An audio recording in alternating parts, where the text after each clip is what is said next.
नमस्कार, मैं अब्दुल लाल और आप देख रहे हैं एवीएन न्यूज। हजारीबाग के लोकप्रिय सांसद जयंत सिन्हा, सांसद सह अध्यक्ष वित्त संबंधी अस्थायी समिति जयंत सिन्हा ने 28 फरवरी को हजारीबाग स्थित भाजपा कार्यालय अटल भवन में प्रेस वार्ता को संबोधित किया।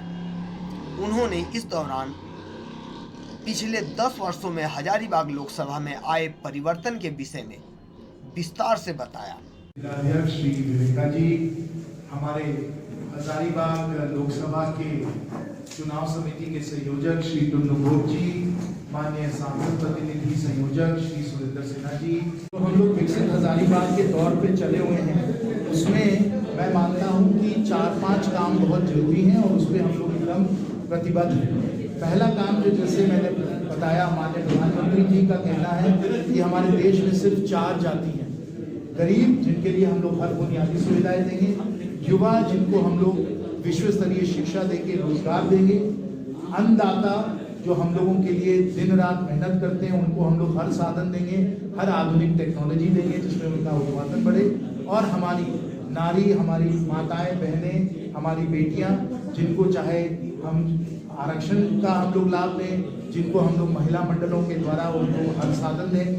ये 4 हमारे महत्वपूर्ण और देश के निर्माण में जुड़े हुए हमारे 4 जाति हैं। ज्ञान, गरीब, युवा, अन्नदाता और नारी, इनको हम लोग हर साधन देंगे। साथ साथ हम लोगों की कल्पना है कि हम लोग हजारीबाग को आईटी हब बनाएंगे और यहाँ नॉलेज सिटी और विनोबा भावे का बहुत ही महत्वपूर्ण योगदान है, क्योंकि विश्व स्तरीय अगर हम लोग शिक्षा हम लोग विनोबा भावे में दें, 50 एकड़ का नॉलेज सिटी का निर्माण करें, तो हम लोग आईटी हब अपने हजारीबाग को बना सकते हैं। साथ साथ रामगढ़ में मेडिकल कॉलेज और इंजीनियरिंग कॉलेज भी हम लोग लाना चाहते हैं, और सहज जीवन के लिए हर सुविधा, चाहे वो सड़क हो, पानी हो, शिक्षा हो, चाहे वो पार्क हो, ये हम लोग निर्माना चाहते हैं।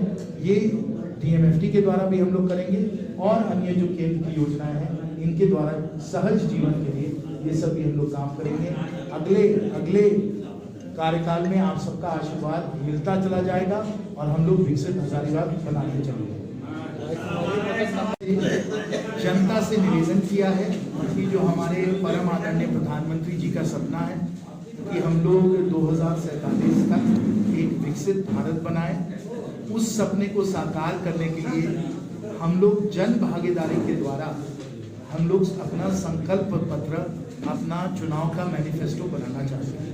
तो इसलिए सबसे यही निवेदन होगा, सबसे यही अनुरोध होगा कि आप अपने प्रस्ताव, अपने सुझाव हम लोगों को दीजिए कि कैसे हम लोग एक विकसित भारत, एक विकसित हजारीबाग का निर्माण कर सकते हैं।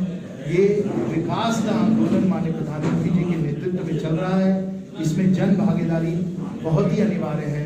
तो इसलिए हम लोग इस संकल्प पत्र को आपके सुझावों और आपके प्रस्तावों के आधार पर ही बनाना चाहते हैं। साथ साथ जो विकसित भारत का सपना है उसको हम लोगों ने जमीन पे हजारीबाग पे भी उतारा है, विकसित हजारीबाग भी बनाया है, और हमने गिनाया कि 10 वर्षों में हजारीबाग में हम लोगों ने 50,000 करोड़ का विकास का काम किया है, जिसमें मुख्य हम लोगों ने 20,000 करोड़ के पत्रातों का थर्मल पावर प्लांट में निवेश कराया है। 10-15 हज़ार करोड़, लगभग 15,000 करोड़ और भूमि अधिग्रहण भी उसमें जोड़ लिया जाए तो कोयले के खनन में निवेश हुआ है। हम लोगों ने 5,000 करोड़ के राष्ट्रीय मार्ग बनाए, जिसमें भारतमाला भी अद्भुत काम चल रहा है।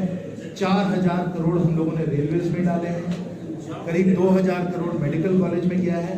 और इसका अगर हम लोग हिसाब करें, जैसे मैंने कहा 50,000 करोड़ 10 वर्षों में हम लोगों ने विकास के काम, निवेश हम लोगों ने हजारीबाग में दिए हैं। एक बहुत जरूरी बात इससे जोड़ना है, वो यह है कि जब इतना निवेश हुआ है, जब इतने विकास के काम हुए, 50,000 करोड़ विकास के काम हुए, साथियों आपके सांसद तो बिल्कुल बेदाग हैं और भारतीय जनता पार्टी भी बेदाग है।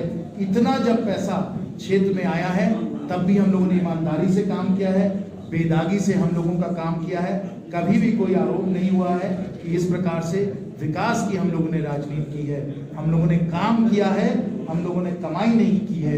यही हम लोगों के लिए उत्तम संतोष का ये एक बहुत बड़ा प्रतीक है। आप सबको उसके लिए बहुत बहुत धन्यवाद। से विचार विमर्श करना ये हमारी परंपरा है और बहुत ही अच्छी बात है कि बड़े शांतिपूर्वक बहुत ही भागीदारी में राय शुमारी हुई और उसमें जो कार्यकर्ताओं के विचार थे वो पूरी तरीके से प्रकट हुए और आगे भी हम लोगों की ऐसी लोकतांत्रिक प्रक्रिया चलती है। सर आपने क्या नाम लिया सर? हमने बताया ना कि लोकतंत्र में एक चीज होती है सीक्रेट बैलेट। तो सीक्रेट बैलेट का आप लोग